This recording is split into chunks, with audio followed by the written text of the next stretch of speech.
What is up, everyone? Welcome back to more Reddit stories about entitled people, insane people, and all that kind of stuff. Hope you're all doing awesome today. Be sure to subscribe for more Reddit content if you haven't already, and as usual, let's get into today's stories. Am I the a-hole for calling an ambulance, which got my coworker fired? I, 27 female, was at a group work training for my job this past weekend. The company put a bunch of us up in a hotel and had us attend a day-long presentation about our goals for the next quarter. For context, we're in sales, it's highly competitive, and the group consisted of mostly older employees, with me being the youngest. After a day full of meetings, a few of us decided to get dinner at a restaurant down the street from our hotel. We carpooled, and when we arrived, one of the older ladies, Deborah, 50s, was already there, standing at the bar. We invited her to join us for food, but she declined, and we moved on with our night. I had 2 beers with dinner, so I'm not judging, but as we finished our meal, it became clear that Deborah was plastered. She was stumbling, even though the ground was level, and slurring pretty badly. As we left, Deborah came outside with us and reached for her keys. I immediately stopped her and said I'd drive her back to our hotel. She agreed, but as she went to grab the passenger door handle, she missed and fell straight back onto the pavement, hitting the back of her head. I don't mean to be gross, but it sounded like someone dropped a carton of eggs. I checked, and not only was she passed out, but she was bleeding from her head. Everyone panicked, and I grabbed my phone to call 911. One of the younger guys stopped me and said, "Help me get her in the car. We'll get her room key out of her purse and just put her in bed." I was bewildered and said, "But she has a head injury. She's bleeding. What if she cracked her skull?" Some of the other employees agreed with me, so I called the ambulance. Paramedics took Deborah to the hospital and she survived, though she was in really bad shape when I checked up on her the next day. Here's where I may be the asshole. Our managers found out that Deborah was hospitalized for over-drinking while technically at a work function, and they fired her on the spot. Everyone also found out that I was the one who insisted on calling an ambulance. The older employees are all saying I did the right thing and that she could have died. But the younger ones are calling me a snake and saying I got her fired on purpose because she was competition. You really gotta wonder what in the world those coworkers were thinking, saying that you were wrong for doing what you did. This is when workplace politics and drama get in the way of a very real situation. The situation being that someone needed medical attention. But some of those coworkers were willing to just take her back to her hotel room passed out and bleeding, just so their superiors didn't find out about it. How disconnected from reality do you have to be to try to even paint OP as the bad person in this situation? It is unfortunate that she was fired because of it, but OP did state that she was in pretty bad condition afterwards, so it was probably a very good idea that she did call the ambulance. It sounds to me like OP's coworkers just want someone to point a finger at and cause unnecessary tension and drama. Maybe it's because they realized they were wrong in insisting on not calling an ambulance, and so they're trying to move attention away from the fact that they were the ones insisting on making a very dangerous and dumb decision, by instead putting the focus on OP for getting her fired and trying to get her out of the way as competition and whatnot. I don't know, maybe that's the case, or they're just a bunch of idiots. Who knows? I didn't do anything to your car. Years ago, I took my wife to a fabric store and waited outside in my car. This lady pulls up to me, throws open her door, and it hits my car. She didn't look at me, so I got out of my car. "Excuse me, you just hit my car with your door." "No, I didn't." I was sitting in the car and I heard and felt you hit my car." "No, I didn't." I realized she wasn't going to admit it, and there was only a small mark on the door, so I watched her go inside the store. It's an older car and had some other dings. I just wanted her to say sorry. Canadian here, we say it all the time. It's not hard to do. My wife was still inside the store when the lady came out, absolutely glaring at me. I rolled down the window and said, "I didn't do anything to your car." "What?" I said, "I didn't do anything to your car." She spent the next 20 minutes looking over her vehicle, pausing to glare at me. I egged her on every 5 or so minutes by repeating, "I didn't do anything to your car, it's fine, nothing at all." She finally peeled out of the spot in a huff and my wife came out, wondering why I was in such a good mood after I spent an hour in the car. I told her I found something to pass the time. And the best part about the small payback is it's not even going to end there too. OP already planted the seeds of suspicion in her mind. So now for the next weeks or months she's still going to be wondering, what did this guy do to my car? thinking whatever it was, she just still hasn't found it. I guess sometimes the best payback is not actually doing anything, just make them think you did something and let it haunt them.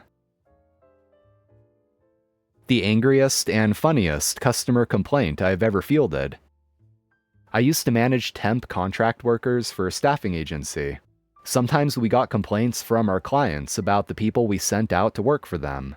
Usually the complaint was about no-call no-shows, but sometimes worse behavior. One day I get a call from a woman who was livid about one of our contract workers, and for good reason, judging from her description. He shows up late, he does bad work, he's rude and verbally aggressive towards other employees. An absolute nightmare and a real big reputation problem for us, the company that sent him on this contract. I need to do damage control for this right away. Only problem is, I can't find him anywhere in our applicant tracking system. Nobody with that name or any possible nicknames has a record with us. I am fairly young and fairly new here. Maybe I'm missing something. I start to panic. While responding to all her complaints with my best non-committal customer service validations. Oh, that sounds terrible. We absolutely don't stand for that, etc. I'm searching for more info. She doesn't show up in the system either, and her company only seems to be a lead, not an actual customer of ours. I'm working with no information and no idea how to solve this. Eventually she catches on that I don't know anything about this horrible person we sent to her. She gets even madder because now she thinks I'm either incompetent or trying to dodge blame. The conversation is spiraling and my manager isn't around. There's no way she's going to agree to take a message. In her rant, she mentions the name of another staffing agency I don't know. Oh, sorry, are they also working on this role? I ask. What? She says. Other staffing agency. Are you working with them as well as us to fill this position? This is other staffing agency. No, this is staffing agency. Wrong number, sorry. Click. He got arrested over a receipt.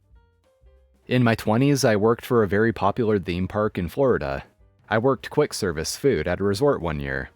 One day I was placed in my favorite position, pizza back. Basically, I was responsible for making pizza, baked ziti's, and breadsticks.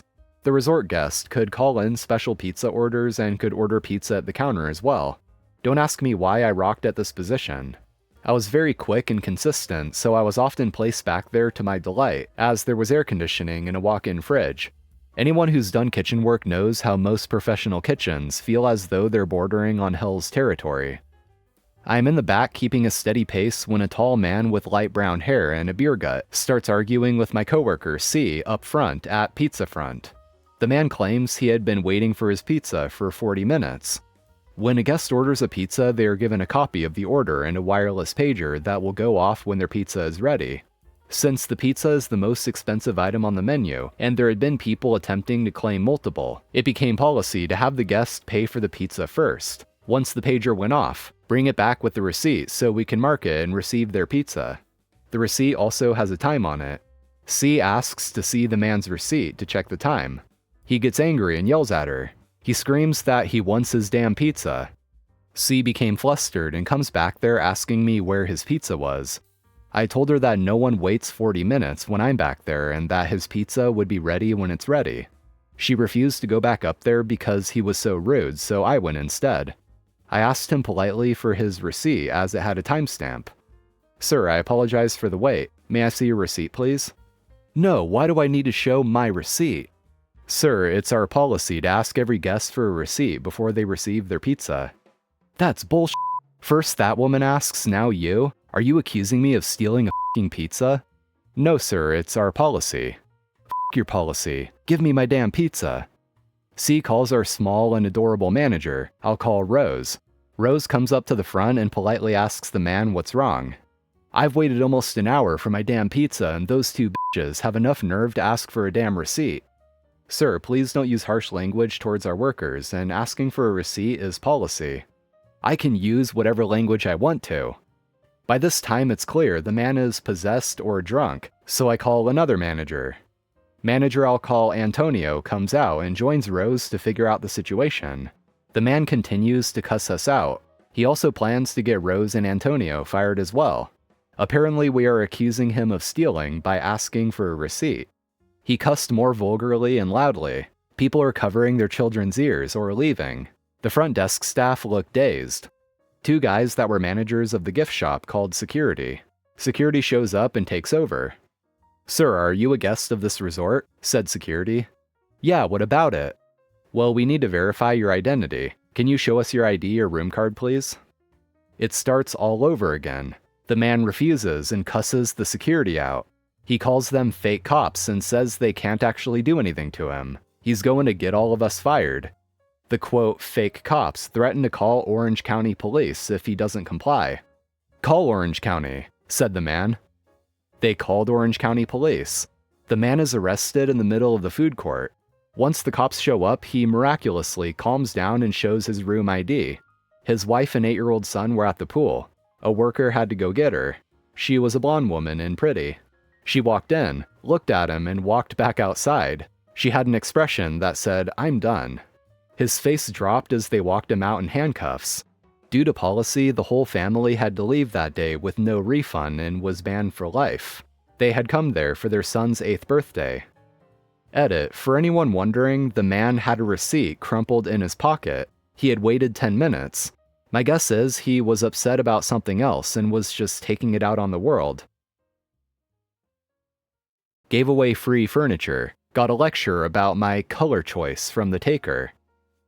I recently moved and decided to give away my barely used sofa for free on a local free stuff group. A woman messaged me super excited, saying she desperately needed it. She shows up, inspects it, then goes, "Oh, I don't like this beige color. Couldn't you have bought something in gray or navy? Those are trending now." Lady, this is free. I am literally saving you hundreds of dollars. She continued to nitpick the cushions, the fabric, and even asked if I could throw in a coffee table to match, all while paying me exactly $0. I was so flabbergasted. I just kind of stood there like, you can always paint it if you want. She actually responded, "That's too much work. Maybe I'll just wait for someone else's free one." Then she just left. I honestly can't wrap my head around the entitlement. Anyway guys, that's going to be all for today. Thank you for watching, I appreciate it. If you enjoyed, make sure to hit that like button as it really helps my channel out. And especially so if you subscribe as well if you haven't already, so you can be notified whenever we upload. So I'm out of here. Have an awesome day everyone, and I'll see you in the next one.